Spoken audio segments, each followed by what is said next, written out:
Tarde, graça e paz da parte do nosso bom Deus. Hoje, retornando aqui o nosso bate-papo no Conversas Teológicas, e você é meu convidado muito especial. Hoje vamos ter aqui o encontro com o nosso querido pastor Dinarte. Pastor Dinarte é homem de Deus e vai estar trazendo uma temática muito importante, que é como educar os filhos segundo a Bíblia, segundo a Escritura Sagrada. Então, vamos apenas aguardar aí a entrada do pastor Dinarte. Você que está aí com a gente, que porventura ainda não está inscrito no canal, se inscreva aqui no nosso Instagram, se inscreva ali no nosso canal no YouTube. Você é o meu convidado, a minha convidada muitíssimo especial para esses momentos que a gente está tendo de bate-papo. Boa tarde ao nosso querido Jerry, que está aí conosco. Boa tarde a Marcela.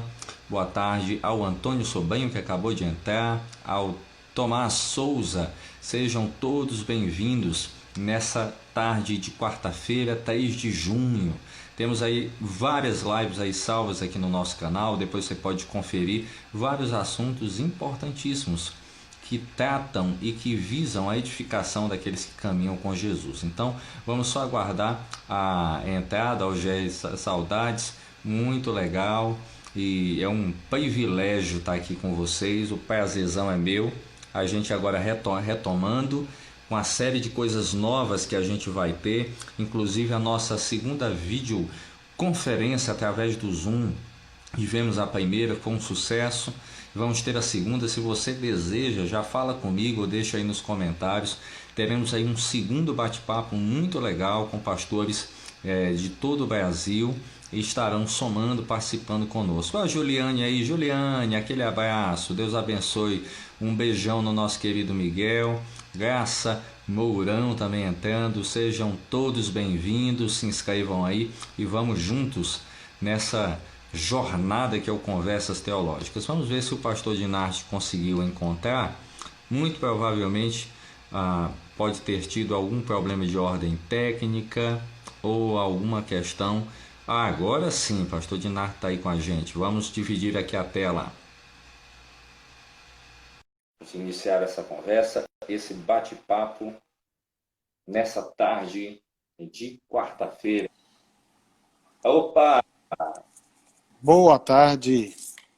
Boa tarde, você consegue me ouvir bem? Estou ouvindo jóia, perfeitamente. Ótimo. Primeiro, um privilégio estar aqui com o senhor. Obrigado por ter aceitado o convite. É uma honra poder estar tendo esse tempo de conversa, de diálogo. Tudo isso é muito importante na nossa caminhada cristã. E eu já agradeço aqui em nome de Conversas Teológicas pelo pastor Dinarte ter aceitado tão gentilmente e de modo tão honroso esse convite para esse bate-papo. Então, pastor Dinarte, passo a Prazer bola é para meu, você companheiro. para as considerações iniciais nesta tarde aqui de quarta-feira. Tá certo. Bem, estou aqui na cidade de Pompeia, nossa grande cidade de 20 mil habitantes, no interior de São Paulo. Trabalho aqui, vou completar agora, no próximo mês, 15 anos, como colaborador aqui na Universidade da Família. Antes disso, eu era pastor em Vitória, no Espírito Santo. Por 18 anos, pastoreei lá e começando os trabalhos na nossa igreja com a Universidade da Família. Anos depois, então, eu recebo o convite e me mudei para cá com a família toda e desde então estamos aqui trabalhando e fazendo essa conexão com o Brasil inteiro, né? Com várias igrejas, várias denominações. A Universidade da Família existe, vai completar seus 30 anos e isso tem sido uma tremenda de uma aventura em Deus, da gente poder colaborar com o reino de Deus e com as igrejas locais, sobretudo com os ministérios pastorais, né? Amém, amém. Coisa boa, pastor Dinarte. Eu queria iniciar perguntando como se deu a sua chamada, o seu ingresso na Universidade da Família, como foi que Deus falou ao teu coração para esse movimento tão grandioso de Deus na tua vida, impactando tantos ministérios e tantas igrejas. Como foi que tudo isso iniciou? Bem, em 1998, eu fiz o treinamento do Casados para Sempre, que era um dos cursos que estava no currículo da Universidade da Família. Como eu disse, eu pastoreava lá em Vitória e fiz a capacitação para líder junto com a Norma, né? Um treinamento para casais. E aí, de imediato, implantamos no ano seguinte, foi no fim de 98, e em 99 a gente implantou o curso na nossa igreja e vieram os outros na sequência, né? Uma história que tem uma parte boa e uma parte nem tão boa assim, é que a nossa igreja foi pioneira de todos os cursos lá no estado do Espírito Santo. Mas antes disso, um pastor iniciou, era um pastor da Assembleia de Deus, pastor José Deneval, grande amigo meu, mas ele veio a falecer no meio de uma turma do Casados para Sempre, e interrompeu-se ali o processo, e até a gente começar, nenhuma outra igreja estava trabalhando com o ministério. E aí, como eu disse, depois de vários anos trabalhando, implementando na nossa igreja, plantando em outras igrejas no estado do Espírito Santo, na Bahia, no Rio de Janeiro, a gente já estava completamente envolvido com a Universidade da Família, e aí o convite nos foi feito, né? Há exatos 15 anos atrás foi feito o convite. E aí foi uma coisa muito interessante, porque do ponto de vista local, ministério local, eu estava muito tranquilo, muito satisfeito com a igreja, com o trabalho lá na cidade de Vitória. E aí a oração que eu fiz foi a seguinte: bem, eu preciso de uma evidência divina para que eu deixe o pastorado de uma igreja, que eu estava tão satisfeito com ela, a gente estava fluindo muito bem no ministério, a igreja estava bem saudável, né? Então, o que aconteceu foi o seguinte: eu fui pegar conselhos, né? E, como diz a palavra de Deus, na multidão de conselheiros está a sabedoria. E todos os conselhos foram apontando nessa direção de um ministério que deixaria de ser de uma cidade, de um estado, para colaborar num nível mais amplo. Mas o resultado final da decisão foi que eu estava meditando na parábola do semeador, e diz lá das sementes, né? Só um minutinho, pastor. Das sementes, diz que a boa semente caiu em boa terra, e uma produziu a 30, outra a 60 e outra a 100 por um. Ora, era a mesma boa semente que caiu na mesma boa terra, e uma produziu a 30, outra a 60 e outra a 100. E a pergunta que eu me fiz naquela hora, que eu nunca tinha feito, é: se tudo era bom, a terra era boa e a semente era boa, por que a produtividade não era igual? Não é? Porque cada semente tinha uma carga genética, diferente de hoje, que tem a manipulação genética da semente, né? Cada semente tinha a sua carga genética, e por isso que cada uma produzia diferente da outra. Então a pergunta que eu me fiz foi a seguinte: bem, se eu tenho a opção de trabalhar semeando alguma coisa na qual eu posso ser mais produtivo, por que eu vou ficar produzindo menos? Então, em que eu era mais produtivo? Como pastor de uma igreja local ou multiplicando os ministérios da Universidade da Família? E a resposta foi muito fácil de dar, né? E aí a decisão também foi muito fácil de tomar. Eu produzo mais nesse ministério extralocal, nesse ministério de serviço, e a partir desse entendimento dessa palavra, fizemos a nossa mudança para cá, para Pompeia, eu, a Norma e as nossas filhas, e continuamos tendo relacionamento com a igreja, com os pastores e com todo mundo lá de Vitória, né? Então foi assim essa nossa mudança tão radical, né? Muito legal. Se você pudesse hoje dizer quais são os cursos que são carro-chefes dentro da Universidade da Família, você diria: esses cursos são, claro, todos os cursos têm um valor importantíssimo, mas quais cursos te impactaram mais e quais cursos têm impactado na sua caminhada ao longo do Brasil, a igreja brasileira, que você vê mais visivelmente? Uma coisa que eu preciso dizer, já que a gente está aqui no Conversas Teológicas, é que a Universidade da Família ela é especialista em teologia prática. E essa foi uma coisa muito importante para mim, porque eu fiz 5 anos de curso teológico, né? Eu sou de origem de uma igreja histórica, tradicional, eu sou de origem congregacional, que é uma denominação centenária no Brasil, né? Aliás, quase bicentenária, né? Começou em 1858, né? Então, só que eu tinha algumas questões que eu não conseguia tratar bem pastoralmente. E os cursos da Universidade da Família me trouxeram essa resposta. Então, eu não conseguiria dizer qual que é o mais importante. Eu posso dizer o que teve mais impacto na minha vida de uma forma familiar e pastoral. O primeiro foi o Casados para Sempre, porque não há um cristão, nenhum, que possa tirar o valor do casamento. Mas uma coisa é o quanto você valoriza, outra coisa é quanto você investe, né? Então, todo mundo pode dizer, eu amo a minha casa, né? Mas tudo bem, você faz manutenção na sua casa? Você pinta a sua casa frequentemente? Você tem goteiras pingando? Tem coisas quebradas na sua casa? Então, o seu amor é demonstrado pela manutenção que você dá a ela. Carro, nossa, eu sou apaixonado pelo meu carro, né? É mesmo, é. Ok, mas você conserva o seu carro? Você faz manutenção preventiva no seu carro? Né? Que tipo de... Então, o Casados para Sempre, para mim, foi muito poderoso nesse sentido, porque, como cristão, sempre valorizei o casamento, mas eu não tinha um entendimento bíblico do valor da aliança, eu não tinha um entendimento bíblico do processo de semeadura e colheita dentro do casamento, eu não tinha um entendimento bíblico da questão do acordo conjugal, do quanto isso pesa na vida conjugal, do acordo entre marido e mulher. Eu não tinha entendimento bíblico dos papéis, o quanto isso também tem peso, sobretudo nesse momento em que se fala tanto da valorização do papel feminino e do desprestígio da figura masculina. Restaurar esses valores foram de suma importância para mim. Depois eu conheci o Casados para Sempre, Veredas Antigas. O Veredas Antigas não é um curso, ele é um seminário que trata muito da questão dos relacionamentos familiares de uma forma geral. Ele foi, assim, talvez de todos os ministérios à época, aquele com quem eu mais me envolvi na igreja local.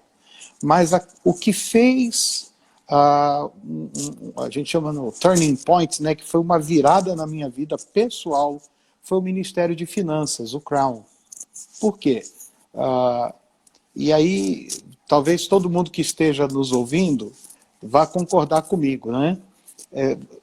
Malaquias 3,10 diz assim, se você for dizimista e ofertante, algumas coisas acontecem. Deus abre a janela do céu, Deus repreende o devorador, Deus faz vir a abundância.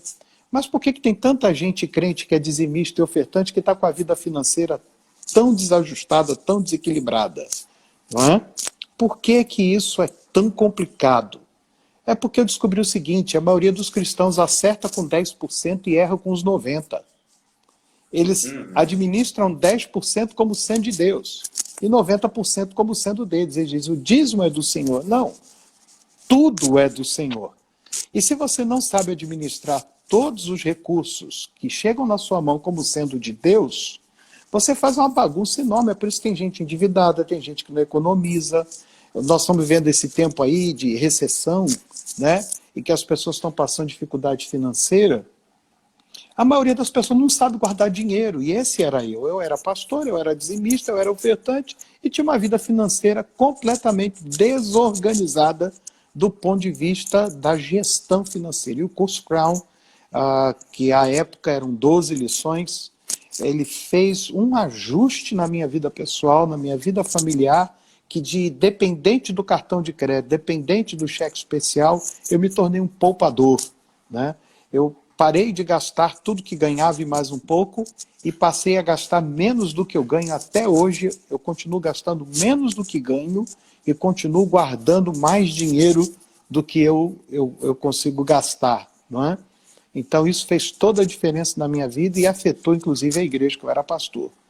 E aí depois de algum tempo, né, já trabalhando aqui na Universidade da Família, eu vim me envolver mais profundamente com o currículo de paternidade que eu já tinha lá na igreja que eu era pastor. E aí é que veio cair uma ficha muito poderosa para mim, que no final das contas, meu irmão, tudo é uma questão de paternidade. As coisas que a gente aprende ou não aprende é uma questão de paternidade. Os princípios e valores que a gente assimila ou não, que pratica ou não, é uma questão de paternidade. Porque Deus planejou que todas essas coisas fossem aprendidas, praticadas dentro do ambiente familiar.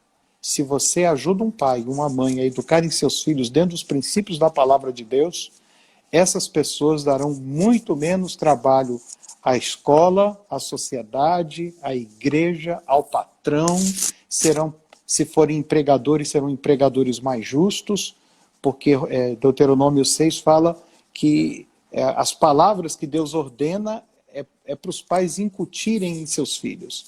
E essa falta do cumprimento desse mandamento de Deuteronômio 6 tem causado enormes prejuízos à nossa sociedade, né? Tem um filósofo grego que já dizia que se você educa os meninos de hoje, você não precisa corrigir os homens de amanhã. Então é isso que a gente está vivendo. Por que tem tanto adulto desajustado? Porque não foram ensinados enquanto meninos, né? Muito legal esse panorama, até porque boa parte das nossas comunidades cristãs no Brasil todo talvez não tenha tanto acesso a partir das suas lideranças, elas mesmas enfrentam dificuldades nessas áreas e talvez ainda não tenham conhecimento ou nem tenham ainda tentado aplicar nenhum curso desses. Apesar de que boa parte do Brasil já recebeu e com toda certeza já conhece e já implementou o trabalho da Universidade da Família. E isso é muito importante. Dito isso, quando nós olhamos para o contexto familiar, nós estamos vendo que a família hoje é o principal alvo, no meu entendimento, de ataques da mídia, de ataques para a destruição. Como é que você tem enxergado esses ataques vindo da mídia, esses ataques vindo de todo o sistema da internet? Por que tem a cada dia sido mais avassalador esse tipo de ataque? Uhum. Bem, o mundo é mundo desde sempre, viu, pastor? Jesus mesmo falou, se o mundo vos odeia, é porque ele já odiava a mim primeiramente, não é? Uhum. Então, não é de me admirar que o mundo faça aquilo que lhe é próprio, porque o mundo jaz no maligno. Então, eu como cristão nunca vou esperar que o mundo lute por aquilo que é do reino de Deus, tá certo? O mundo jaz no maligno.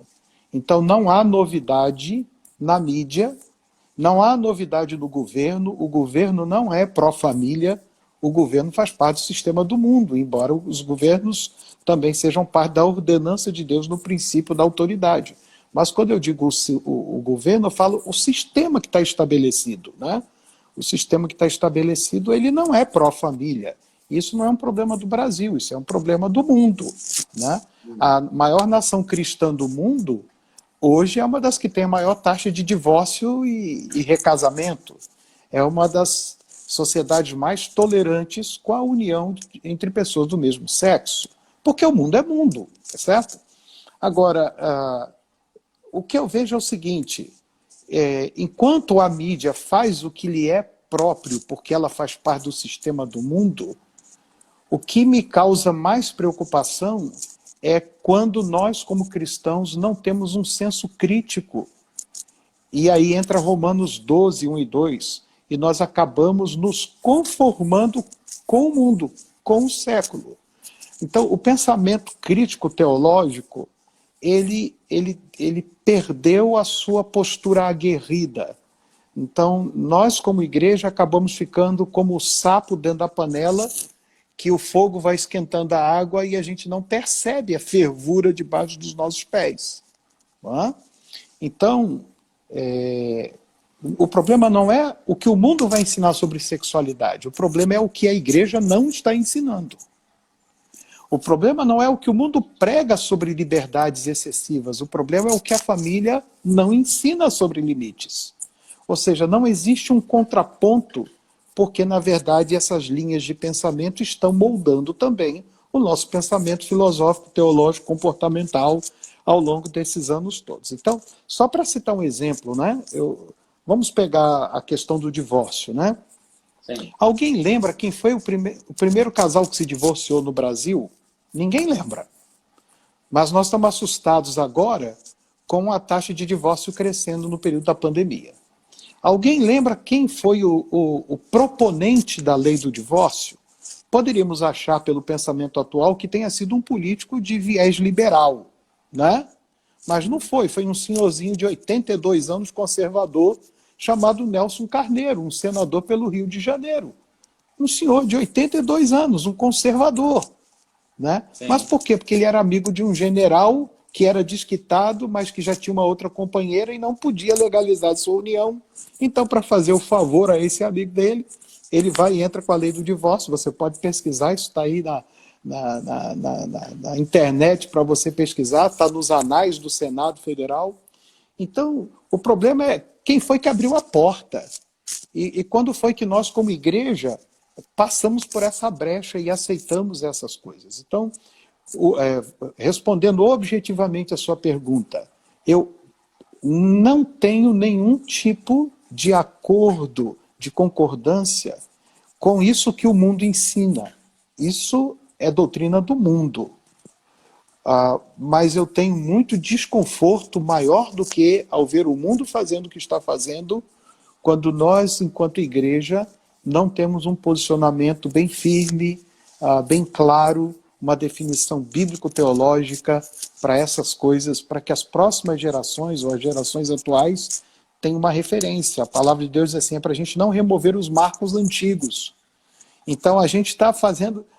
você sabe como é que eu enxergo esse negócio, né? Sim. É mais ou menos assim, a maré está avançando, a gente vai puxando a toalha da praia para cima, né?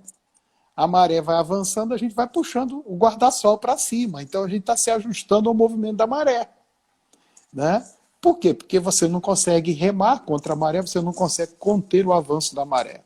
Então eu acho que é assim que a igreja está se ajustando. Ela põe a cadeira num lugar e aí quando ela sente que o mundo está avançando, ela puxa para trás e aí a gente acaba sendo levado pela correnteza. Né? Até tem um irmão perguntando, pastor, os cristãos precisam criar a sua própria mídia com conteúdos cristãos baseados nos valores bíblicos? Eu não acho que seja esse o problema.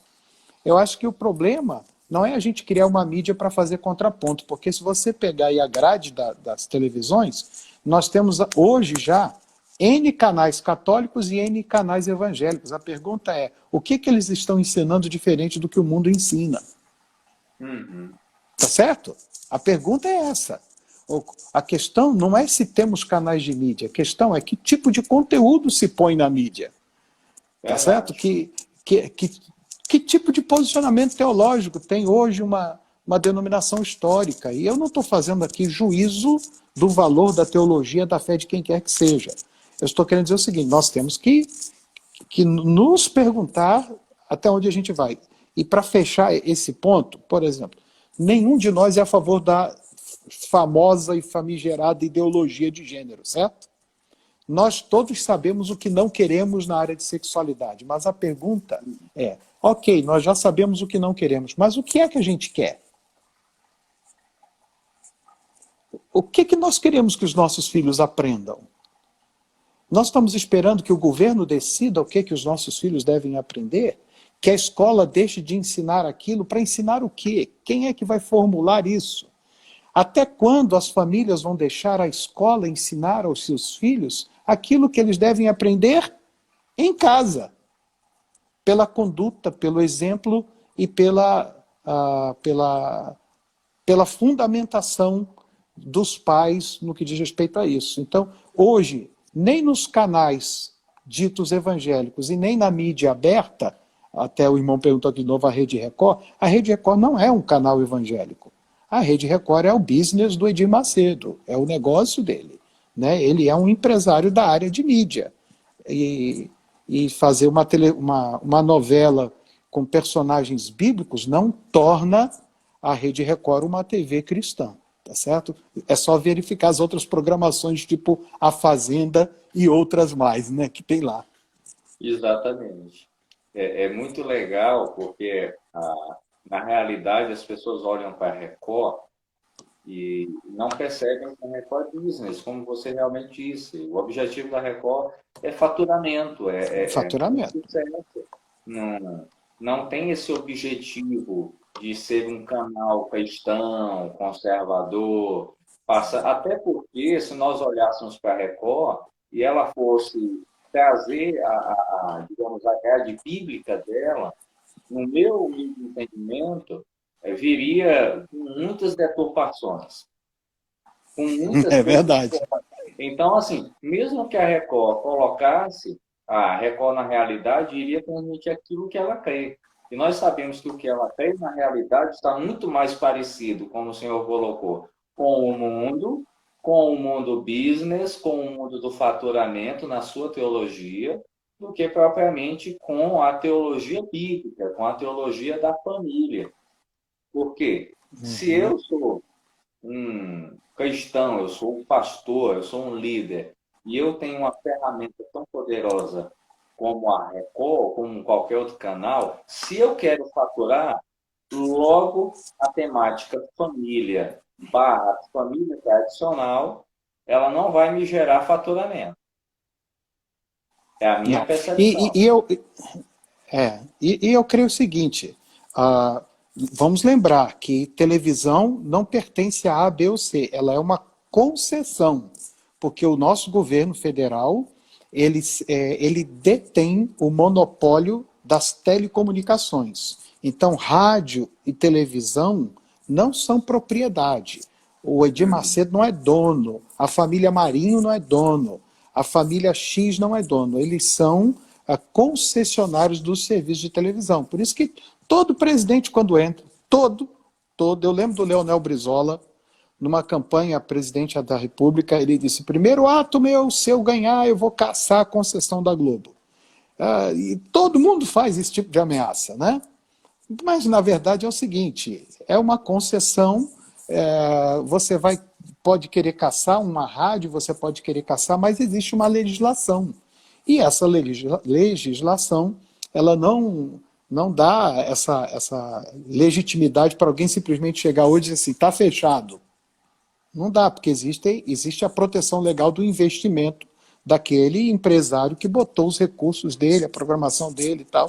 Então as coisas não funcionam bem. O que eu acredito e continuo defendendo é que tem um lugar que é mais poderoso, e essa pandemia está nos provando isso, do que qualquer outra instituição, que se chama o lar. Você vê que a pandemia fechou shopping center. Concorda comigo? Verdade. Pandemia, perdão. Pandemia fechou restaurante. Pandemia fechou a igreja. Não a igreja do Senhor Jesus, né? Fechou o templo, a construção. Fechou o templo. Perdoe. A única porta que não está fechada é a porta da sua casa. Ali você pode praticar sua fé, ali você pode ensinar qualquer coisa a seus filhos, ali você pode viver qualquer princípio que você acha que lhe convém. Quando todas essas coisas mudarem, elas não vão mudar para ser como eram, vai ser um normal diferente, é o que todo mundo está falando, né? A sua família vai continuar sendo o que é, a despeito daquilo que o mundo vier a se tornar por decisão sua. Tá certo? É só você ver, o comércio abriu aqui em Marília, que é a nossa cidade ao lado, segunda-feira abriu o comércio. Você sabe o que as pessoas fizeram? Elas entulharam as ruas. Não está todo mundo reclamando que está sem dinheiro? Não está todo mundo reclamando que está com medo de pegar a doença? O que foram fazer na rua? Ou seja, as pessoas não têm dentro de casa cultivo de princípios e valores que as protejam de si mesmas.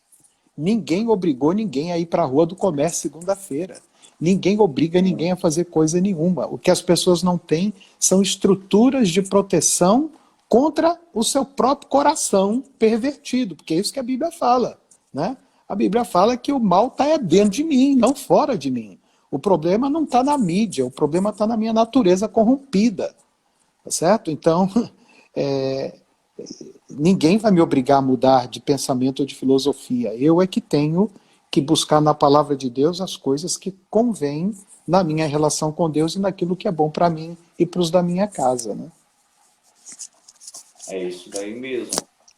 E eu vejo que muitos, até a pessoa colocou aqui, a questão de que muitos se acomodam, né? As pessoas acabam de preguiça, de pôr em prática, porque realmente dá trabalho. E nós, às vezes, criticamos muito o governo. o governo está instituindo isso, o governo está fazendo aquilo, mas o que nós estamos fazendo? E o principal local, digamos assim, de repasse de ensino, de uma visão prática do Evangelho é o nosso lar, como justamente o senhor falou. E os nossos lares, até então, muitos têm dito o seguinte: só agora eu tenho visto e percebido o valor que tem eu estar com o meu filho, com a minha filha, com o meu marido, jantando, almoçando, brincando. E alguns dizem assim, chegam até dizer, eu agradeço pela pandemia porque isso aconteceu. E eu dizia, não, está errado. No meu entendimento, ninguém agradece por nenhuma praga. Isso serve como alerta de que Deus está dizendo, olha o que vocês fizeram, e eu apenas permiti, porque o coronavírus é uma ação do homem, no meu entendimento, do seu pecado, da sua forma de agir, de falta de cuidado nesse mundo. E só diante disso, muitas pessoas começaram a perceber, a ver o valor da família, ou seja, foi obrigado o mundo parar, todos os locais de trabalho fecharem, para que a gente pudesse avaliar. Claro, isso tem um lado positivo? Tem, porque eu estou vendo agora o valor, mas precisou chegar no extremo do extremo para que eu percebesse. E aí o que vai acontecer é o seguinte: vai chegar um momento em que a gente vai voltar a esse desafio, né, de trabalhar, e vai voltar o desafio de uma rotina. E aí, como a gente vai responder a isso? Exato. Eu tenho usado duas ilustrações, né? Eu estava assistindo uma live de um músico, né? Um músico secular, e ele falou uma coisa muito interessante no final. Ele disse assim: na verdade, essa pandemia é mais uma demonstração do desequilíbrio das coisas criadas. Então, na verdade, Deus criou tudo para que tudo tivesse equilíbrio. Esses seres microscópicos, eles não surgem do nada, eles já estão aí. Eles sofrem as suas mutações, mas eles estão aí. O que é que acontece de vez em quando que um desses explode? É esse desequilíbrio da natureza. É esse desequilíbrio causado justamente pela ação pecaminosa do homem, que acaba expondo a si mesmo. Por isso que Romanos diz que a natureza geme. Ela geme, ela sofre, tá certo? Então, vamos pegar ali aqueles episódios criminosos de Minas Gerais, que até agora eles estão festejando o que está acontecendo porque foram esquecidos. Marianas, aquelas outras cidades, foram esquecidas. Aquele povo continua na mesma miséria, mas foram esquecidos. Aquilo ali é um exemplo do desequilíbrio. Quando você começa a focar uma coisa e esquece da natureza, ela cobra o seu preço, né? Então, qual é a ilustração que eu uso disso, pastor? Eu uso a ilustração do seguinte: você já ouviu falar o sujeito que não tem nenhum cuidado com a saúde, aí depois ele tem um infarto? Aí ele tem um infarto, aí ele diz assim: não, eu agradeço a Deus, porque a minha vida mudou depois do infarto. Ora, aí ele passou a comer direito, passou a se exercitar direito, passou a dar valor àquilo que não dava. Ele não pode dizer que foi Deus que mandou o infarto. É que ele é tão cabeça dura, ele é tão obstinado, que só, como diz o ditado aí, só vendo a avó pela greta é que ele toma jeito na vida, né? Então, é só com uma situação dessa perigosíssima de extremo que ele acorda. Então, por que precisa isso para as pessoas tomarem boas decisões? Não precisa.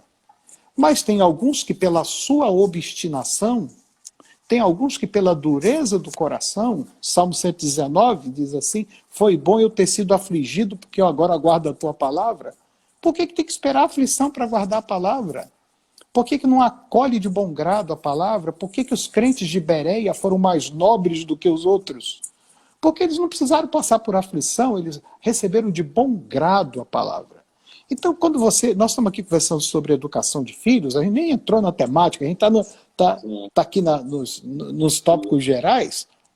Você que está falando que dá importância à sua família, Por que tem que ser uma pandemia para te mostrar isso? Por que a sua consciência é tão entenebrecida, como Paulo fala aos Colossenses, né?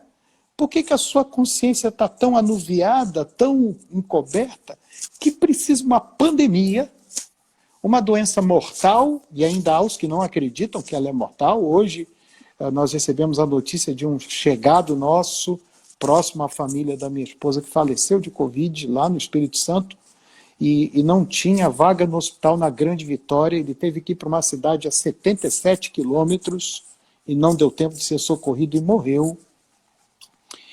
Por que tem que esperar isso? Por que tem que esperar? Então, toma as decisões que você tem que tomar em relação ao seu casamento, enquanto você faz isso de bom grado, quando você faz isso por decisão própria. Por que você que trabalha tanto para ganhar dinheiro, para dar uma boa educação para os seus filhos, não toma a decisão de, além de dar uma boa educação, dar um tempo de qualidade para os seus filhos? O problema, meu irmão, é que as pessoas que não tinham rotina, não tinham estrutura antes da pandemia, quando isso tudo passar, elas vão voltar, permita a Deus que não, elas vão voltar ao status anterior. Porque elas estão agora movidas por uma emoção, por uma comoção. E se isso não virar transformação, isso é só mais uma modinha, tá certo? Então, a pergunta do irmão aqui, né? A pandemia está forçando as famílias a perceberem como estão afastadas de Deus? Não. Elas só estão percebendo que estão afastadas dos prazeres que as entretinham antes da pandemia. Elas estão afastadas do shopping, elas estão afastadas do cinema, do restaurante, da pizzaria, que elas saíam do culto, depois do culto reclamavam que o culto demorava, mas depois ficava até 11h30 da noite na pizzaria, tá certo? Com criança, com tudo, né? Lá na pizzaria. Então, elas estão com essa comoção, e tomara que eu esteja enganado, viu, meu irmão? Eu quero estar 100% errado nessa minha avaliação. Eu quero estar. Mas a minha percepção é que elas estão assim porque elas estão afastadas daquilo que elas não podem fazer. Por isso que tem gente furando o isolamento social para fazer coisas que não poderiam estar fazendo. Tá certo? Por que isso? Porque ela não consegue ter autocontrole. Aí ela fura para ir na rua, ela fura para ir passear, ela fura para ir jogar um futebol com os amigos escondido, ela fura para... Por quê? Porque, na verdade, ela está sentindo essa perda, né? E queira Deus que, no final das contas, elas cheguem à conclusão de que elas precisam ficar com aquilo que realmente importa, né? É algo que, para mim, também é a mesma percepção. Eu acho que a gente vive, nesse momento, um estado de comoção, um estado de sensibilidade que não dá para a gente levar 100% a sério algumas tomadas de decisões agora. Porque essas tomadas de decisões, elas só vão se comprovar quando as voltar no novo normal. Porque mesmo com o novo normal, aquela agenda anterior, como você bem colocou, ela vai ser retomada. Então, vai ser disputada a tapa, né? Exatamente. Então, assim, como você falou, e aí entrando até numa temática, muitas famílias, alguns maridos, algumas mães, até filhos, tinham uma dificuldade enorme para irem aos templos, celebrarem por 1h30, às vezes 1 hora, e quando saíam, como você bem disse, iam para a pizzaria e passavam 2h30, 4 horas numa pizzaria até, ali passando sérios perrengues, ali gente conversando nas alturas, aquele apelido todo, enfim, e a pessoa não reclamava, a pessoa está no culto, às vezes está ali com o ar-condicionado ligado, uma palavra que está sendo colocada para ele com todo zelo, pessoas que estão ali minimamente respeitando o seu espaço, os filhos sendo bem cuidados, e aí a gente não dá esse valor. E falando de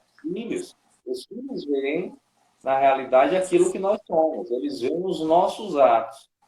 Não veem muito mais do que as nossas palavras, os nossos atos. Então, entrando nessa temática, como você avalia e aí eu vou puxar um pouquinho antes da pandemia, como é que você estava avaliando a igreja até antes da pandemia no trato com os filhos, os pais e filhos dentro do ambiente cristão? Uhum. Eu escrevi um artigo que, se vocês procurarem no Google, vocês vão achar, chamado Tio de Mais e Pai de Menos. Eu sou Ah, obrigado a falar dele toda vez que eu toco nesse assunto, ou que eu sou questionado a respeito desse assunto, é que, na verdade, eu cheguei à conclusão que pai e mãe hoje, eles trabalham para pagar a conta de tio e de tia. E eu tento fazer isso de uma maneira leve, divertida, para que ninguém se ofenda. Mas, por exemplo, quando eu era criança, que eu ia para a escola, quem me levava era minha mãe ou minha avó. Eu sou de Duque de Caxias, no Rio de Janeiro, morava no morro, descia o morro. Quando eu era menorzinha, elas me levavam. Depois, elas ficavam na esquina olhando, eu ia descendo, olhando para trás, para ver se elas estavam lá de olho em mim. Quando eu chegava na escola, tinha ali o pessoal da portaria, né? A gente formava, cantava o hino, subia para a sala, tinha professor na sala, coordenador, secretária, diretor e uma servente. Essa era o normal.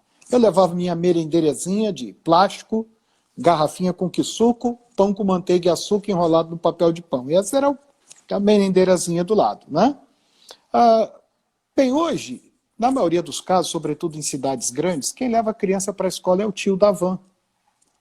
Quando ela chega na escola, o tio da portaria está lá. Aí ela vai para a sala, tem a tia que dá aula. Na hora do recreio, não tem mais merendeira com suco, pão com manteiga e açúcar. Ela vai para a tia da cantina.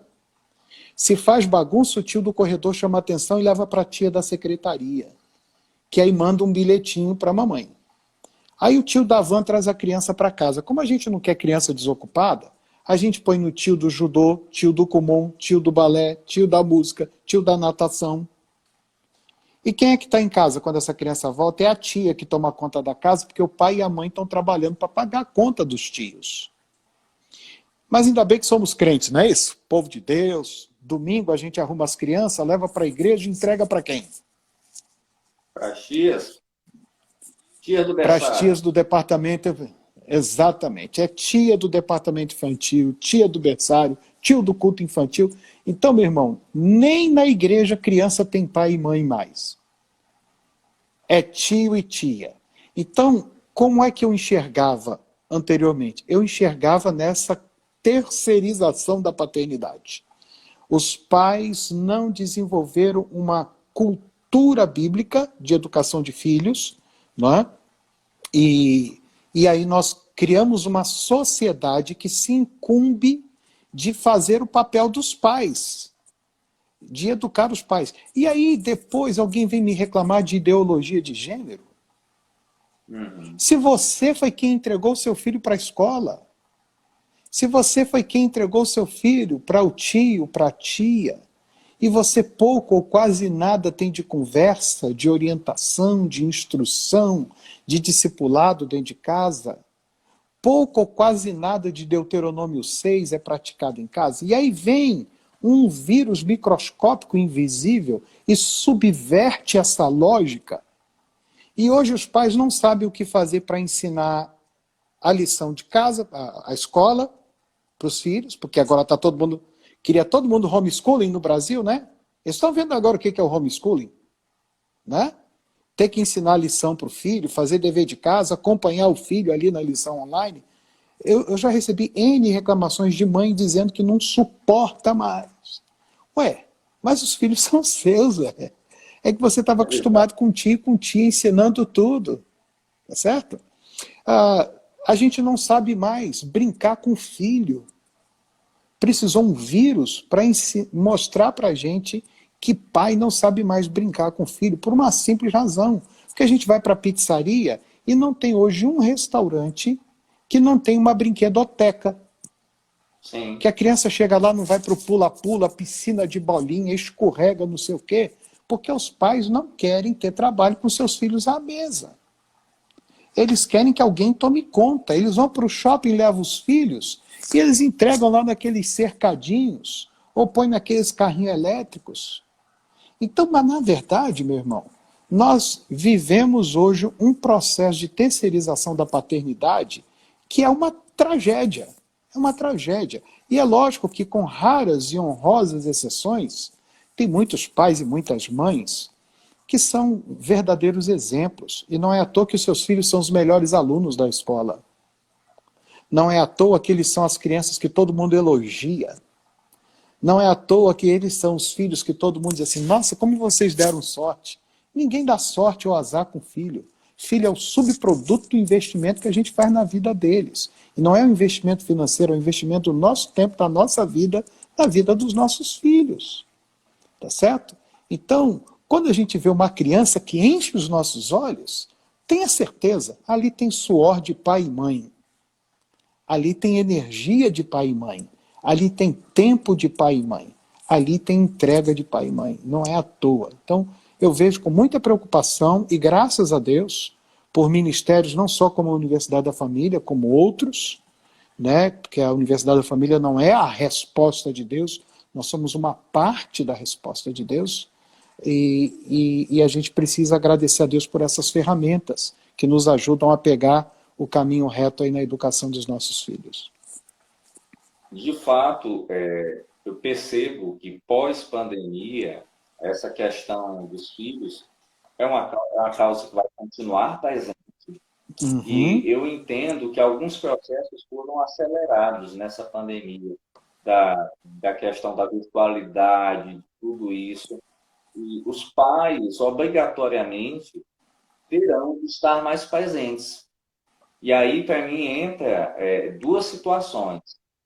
A primeira, que eu acho que você elencou muito bem, que é o fato de nós termos a internet totalmente presente agora na vida das pessoas, agora mais do que nunca, onde um pai pode passar o controle ou a educação ainda mais desse filho para os tutores virtuais, os tios virtuais. E aí, quando eu digo tios virtuais, é também o youtuber, é o cara do Instagram, é a mocinha, o rapazinho do DVD, porque desde a criança, ainda bebê, nós já, de alguma forma, porque nós não conseguimos estar juntos, já entregamos essa tutoria, esse mentoreamento para os youtubers de plantão, para os programas da Disney. E onde é que fica o nosso papel? E eu vejo que nós, até como pastores, temos errado bastante, porque na realidade nós não temos sequer um norte, nós sequer temos um plano. E aí você tocou muito bem, até as formas de tratamento que nós usamos dentro da igreja, dentro do ambiente eclesiástico, religioso, são as mesmas formas de tratamento que o secularismo utiliza. Não tenha dúvida, não tenha dúvida. E aí eu creio que nós estamos vivendo de alguma forma... Dá uma licencinha só para eu melhorar a iluminação aqui, pastor, só um minuto. À vontade.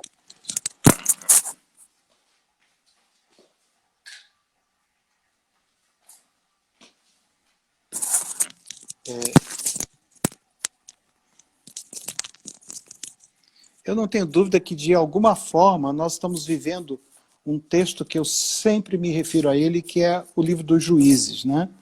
Quando Josué morreu, e morreram todos os seus contemporâneos, a palavra de Deus diz que levantou-se uma geração que não sabia quem era Deus, nem o que Deus tinha feito.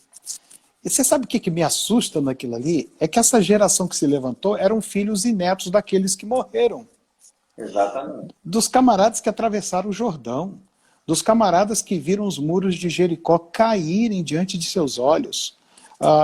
Então, como é que pode uma geração de pais que viu tanto mover de Deus educar filhos que não sabem quem é o Deus que libertou seus pais do Egito, que fez milagres na vida de seus pais?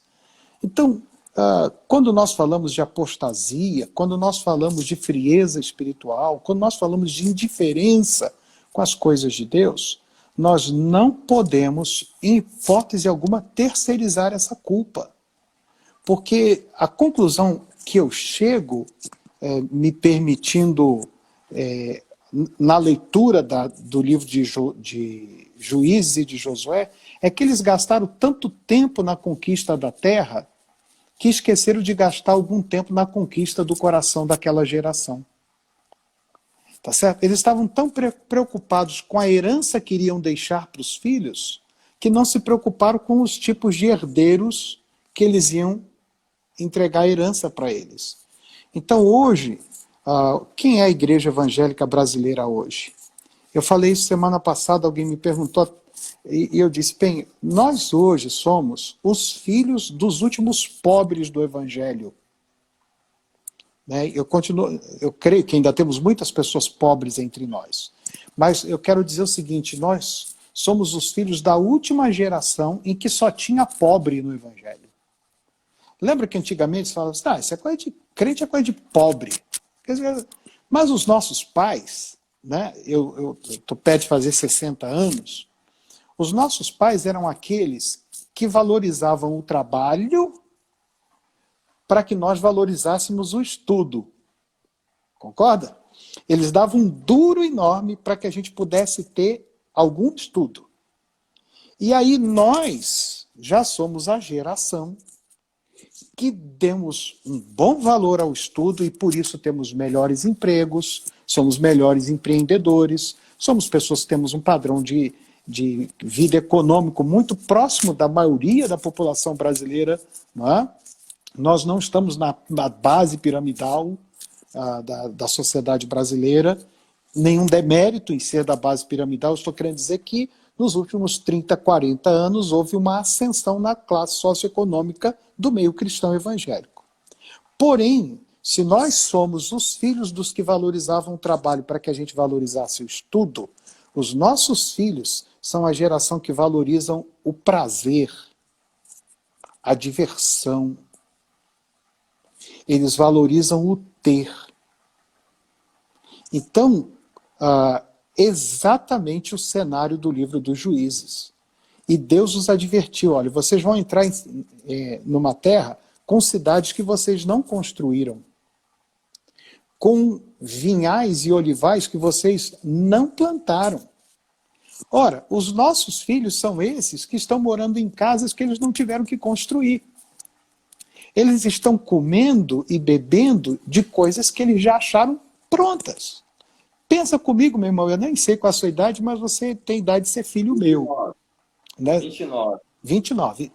Então você é mais novo que a minha filha caçula. Ora, hoje, um jovem não casa se ele não tiver o carrinho dele, se ele não tiver a casinha dele arrumada. Mas a minha geração, a gente só queria ter uma boa mulher para casar, porque o resto a gente se virava. Meu pai tá certo? Então, o que eu estou vendo essa nossa geração? Se nós não gastarmos tempo preparando os herdeiros para a herança, corremos o risco de, como no livro dos Juízes, perdermos os herdeiros e perdermos a herança. Porque lá diz assim que os filisteus espoliavam, tomavam deles tudo que eles tinham. Então eles sofriam, se perderam, e tudo que os pais tinham juntado para eles também era levado pelos filisteus. A pergunta que eu quero fazer para todo mundo que está nos ouvindo, alguém quer perder os filhos? Alguém quer perder aquilo que a tão duras penas conseguiu granjear na vida, juntar para dar uma boa qualidade de vida para os filhos? Não. Mas se você fizer o que o povo de Israel fez depois que entrou em Canaã, eu vou dizer para você, eu não vejo outra perspectiva. É só você viajar para os países cristãos mais antigos, você vê lá os templos sendo fechados, alugados, porque não tem mais cristão para reunir naqueles templos bonitos. Eu estive em Boston algumas vezes e vi N templos de denominações históricas fechados. Eu estive na Inglaterra e fui em igrejas que só tinham 6 velhinhas. Eu ouvi os missionários falar isso, eu não acreditava, até que eu vi com os meus olhos. Né? Ou então quer dizer que não tem mais crente? Não, claro que tem. Deus tem sempre o seu remanescente. Mas o que eu estou querendo dizer, o que prevalece é isso. Se nós não atentarmos para a seriedade da questão da paternidade. É muito mais do que criar filho educado, é muito mais do que criar filho estudioso, é criar filho para a glória de Deus e não para a glória do homem. É criar filho para continuar sendo fiel àquilo que nós recebemos de Deus. Exatamente. E é isso, nós vivemos numa sociedade que é hedonista, nós nos tornamos pais superprotetores para que esses filhos sejam hedonistas e busquem apenas os prazeres. Algo que eu vejo é que a gente não tem mais felicidade quando um filho diz: papai, mamãe, eu vou ralar, eu vou trabalhar, eu vou construir algo. Não. A gente tem prazer quando ele chega e diz: olha, acabei de assistir algo maravilhoso, estou arrumei uma namoradinha. É o que eu vejo até no meu cristão. Eu não vejo mais esse prazer, não vejo mais os pais desafiando os seus filhos a serem aquilo que os seus pais disseram que eles deveriam ser. Porque com medo de serem rejeitados, com medo de ficarem sós, e eles vão ficar sozinhos, porque não adianta. Se você cria um filho sem esse caráter do evangelho, sem esse significado do reino, você vai perder. E eu acho que também aí é mais uma pancada para nós, pastores. Nós também deixamos de transformar o nosso culto em um culto didático, em um culto objetivo. Exatamente. No que se diz, nós não falamos mais de família. Nós, de alguma forma, perdemos espaço, porque tememos mexer em ambientes sagrados dos familiares do nosso rebanho. Enquanto pastores, nós devemos nos esforçar cada dia para que a nossa casa seja exemplo e para que o nosso culto seja apenas um jorrar de Deus para que muitas famílias sejam inspiradas. E faço parte de uma igreja batista, você já pegou nela aqui, que é a Igreja Batista Memorial na cidade de Simão, no Maranhão. Sim, estive aí 2 vezes. Travou aqui o seu áudio, não ouvi. Estive aí 2 vezes. Timon é a cidade maranhense mais piauiense do Brasil, né? Exatamente, pastor Inácio. E dito isso, os batistas fizeram uma campanha muito legal. Jesus transforma a minha família. Foram 31 dias de oração, de vida devocional mais próxima nos lares. Claro, isso tem que se tornar uma rotina, não deve ser algo apenas que seja ali estimulado a partir de uma campanha. Deve ser algo que faça naturalmente. Mas isso, de fato, mexeu. E eu queria, pastor Inácio, agradecer a sua participação, a sua palavra. Claro que em 1 hora a gente não consegue contemplar tudo aquilo que a gente deseja, mas a proposta das lives justamente são essas, de uma live informal, mas que acaba sendo um bate-papo leve e solto, mas que traz a essência da palavra. Eu tenho certeza que aqueles que nos acompanharam, como eu percebo aqui pelos comentários, foram abençoados. Tem aqui alguém dizendo: salva essa live e sobe para o YouTube, pois precisamos compartilhar com a igreja. Muito edificante. Fica tranquilo que essa live está salva aqui no GTV do Instagram. Eu vou estar salvando ela e vou estar publicando no YouTube do Conversas Teológicas. Então, pode ficar tranquilo que ela vai estar à disposição de cada um de vocês. Pastor Inácio, muito obrigado pela sua palavra, muito obrigado pelo seu tempo. Prazer meu. E aí, o pessoal quiser conhecer um pouco mais do nosso currículo, né? É só continuar visitando aí essa nossa página no Instagram, GFI Brasil, ou também no Facebook, que é o mesmo nome, GFI, que é Growing Families International, né? GFI Brasil. E aí você vai conhecer um bocado daquilo que a gente tem feito, testemunhos. Nós temos, inclusive, no Maranhão, nós temos treinador do nosso currículo, né? Lá na capital, em São Luís, o nosso querido Orlando, junto com a sua esposa Camila, eles são treinadores, multiplicadores aí. Temos um outro casal também, o Laércio e a Priscila, que também são treinadores nossos, e nos colocamos à disposição para ajudar as igrejas no currículo de paternidade e colocar vocês em conexão com todo o currículo da Universidade da Família. Grande abraço, agradeço aí a oportunidade. Amém. Deus abençoe Tchau. cada um e o Senhor siga sendo o nosso pastor e o nosso instrutor tão presente. Amém. Deus abençoe a todos. Siga Amém. o canal aqui no Instagram e no YouTube também. Tchau, tchau. Abraço.